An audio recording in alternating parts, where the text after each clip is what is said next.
Okay, today we're going to be looking at expressing amounts as percentages. And this is really just a review, just to check up that you all understand this concept. So, to express one quantity as a percentage of another, we write the appropriate fraction and then we change it to a percentage. So what I mean by that is, to find the percentage, you find the amount that you're given over the whole amount and you times it by 100%. And the other thing that you have to be very, very sure of is that all quantities must be expressed in the same units. So what I mean by the same units is, if you're looking at how many cents are in, say, $2, if you've got 5 cents and you want to express that as a percentage of $2, you have to have all of your units exactly the same. So all I've done is put up a couple of examples, and then I'm going to get you to do a quiz and then move on to a worksheet. So here is our first example. A total of 250 people came to the fete. If 60 of them were children, what percentage of the people at the fete were children? So what percentage, there's your key word to know what you're going to be doing, of the people at the fete, well, there were 250 people, were children. So what we need, if we look above, you can see exactly what we need. We need an amount over the whole amount. Well, in this case, the whole amount is 250 because that's how many people came to the fete.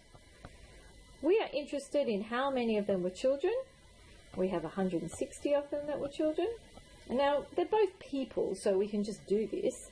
And then I'm going to times this by 100%. And you all know that we don't use the percentage button on our calculator, but we simply get our calculator up and we do 160 over 250, and we're going to times that by 100, and we're going to get our answer, and our answer is 64. So the answer to this question is 64, and you must remember your percentage sign on the end.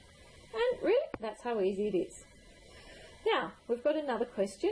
Express 25 minutes as a percentage of 1 hour. Now, we have minutes and we have hours. And when we're doing this sort of question, we have to convert our largest number into our smallest.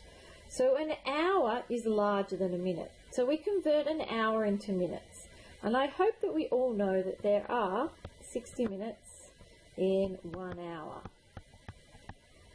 So now we can do our fraction. We have 25 minutes out of 60, because there are 60 in 1 hour. And then if it was 2 hours, it would be 2 times 60, which would be 120. And we times this by 100%. And this is how you're going to set it up all the time. Get our calculators out.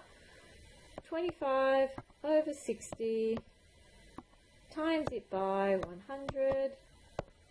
And that isn't in the form I like, so I'm just going to press my SD button. Don't really like that form either. Let me put it back as a fraction, I think. Oh, that's an even nicer fraction. So let's write that 41 2/3%.